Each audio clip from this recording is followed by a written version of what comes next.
Okay, so now we are going to be discussing Chapter 1. If you look in your Week 2 lessons, you'll see that I have posted the PowerPoint. I posted it as a PDF so that in case you didn't have PowerPoint on the specific computer you were looking this up on, that you could still flip through the PowerPoint. And so I'm going to be kind of looking at that as I speak to you guys about the different information that the textbook lays out. At the beginning of the PowerPoint, it gives you a textbook overview, and so you can look through that. This week's topic is the importance of communication. Obviously, pretty important. That's what we do. So, if you look at about the 6th slide, it talks about communication and what it means, and you can read all of that for yourselves. But really, it's just making sure that everyone in a scenario understands what's going on, right? And communication is not just words. It's not just the lexicons that we use, but rather it's also any body language we use. The tone that we use obviously can be very important. You know, your mama always says, it's not what you said, it's how you said it. And, you know, that's true. You could say, I love chocolate, or I love chocolate, or I love chocolate. Depending upon what word you emphasize, you may be kind of saying a different thing. And so it's very important to know where the emphasis of words is, where's the tone, who are you speaking to, who's the audience, and we're going to talk about that some with register later on in the chapter, but who is your audience, what kind of a situation are you in, those types of things. All of that is a part of building communication between people. So we talk about the contextual environment. Something else that comes into play here is also culture. Sometimes what I maybe consider rude is something that other people don't. Personal space, right? In the United States we have our bubble, and you don't get in my bubble. You stay in your bubble, I stay in my bubble, and we're going to be okay. You know, if you go to other countries, and if some of you guys are from other countries, you can attest to this, there is no such thing as personal space, okay? People are all up in your grill. And it's okay, and that's normal. That's obviously not the case here.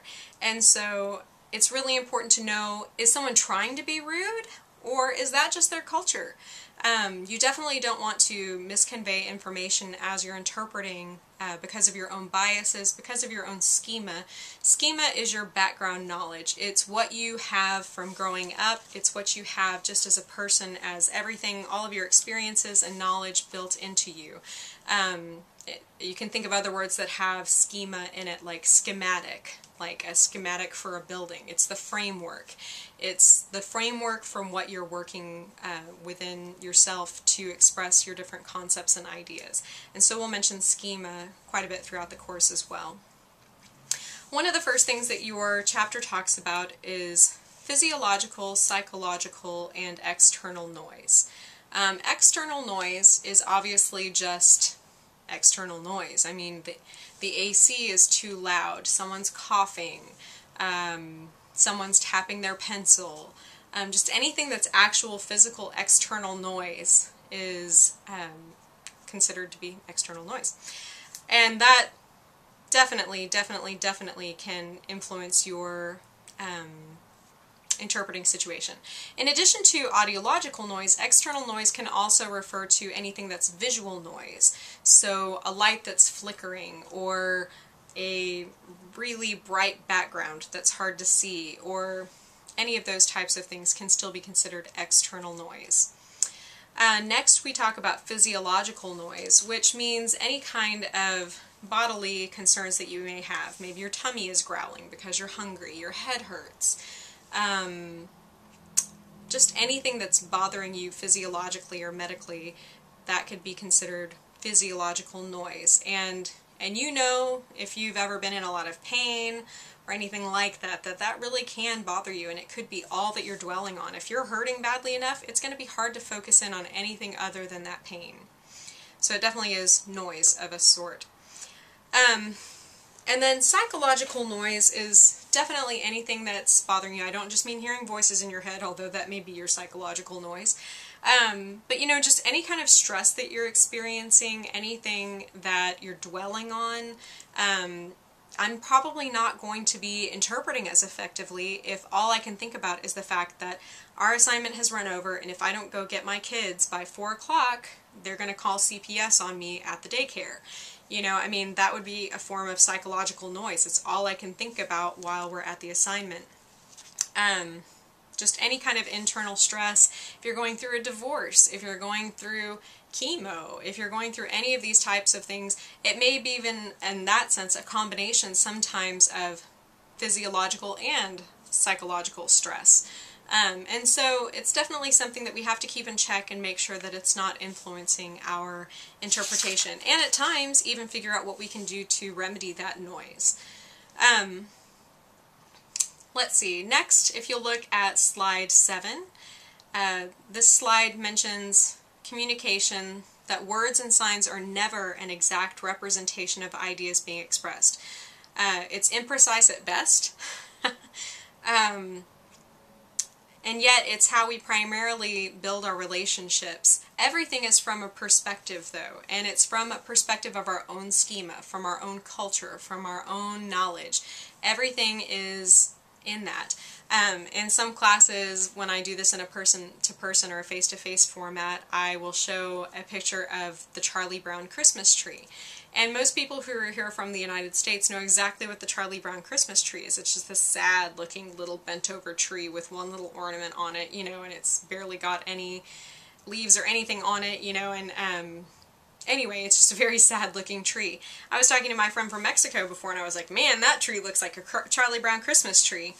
And she looked at me and she was like, what are you talking about? You know, and I had never considered the fact that she doesn't have that same background that I have, because she didn't grow up where I grew up. And it was kind of a revolutionary moment for me to realize, you know, I shouldn't be so egotistical. It's not all about what I know, it's about what they know, you know. Or, for example, that same friend, we were talking about the continents one day, and I was like, yeah, I'd like to go visit all 7 continents one day. And she looked at me and she was like, 7? There are 5 continents. And I was like, what are you talking about? There are 7. And she was like, no, there's 5, you know. And I realized that in our respective countries, we've been taught different things. And so it was just interesting and very eye-opening to recognize that I can't just look at things through my own eyes, and especially when I'm interpreting for other people. They're not looking through my eyes, and so as best as possible, I need to try to think from their perspective. So communication, again, it's not even just with one person. Communication is always going to be something that happens with multiple people, right? It can be done, again, through your facial expressions. It can be done, again, if you listen to the ethical scenario video, you'll hear me talk about if I have a headache, my face may look mean when I'm not really trying to convey that information. And so you really have to be aware of what you're doing on your face, in your voice. Has anybody ever said to you, ooh, are you having a bad day? You know, maybe you sound like you're angry, whether you mean to or not. So anyway, we're going to continue talking. I'll go ahead and cut this video off, but we'll continue talking on the rest of the chapter in future videos. Thanks!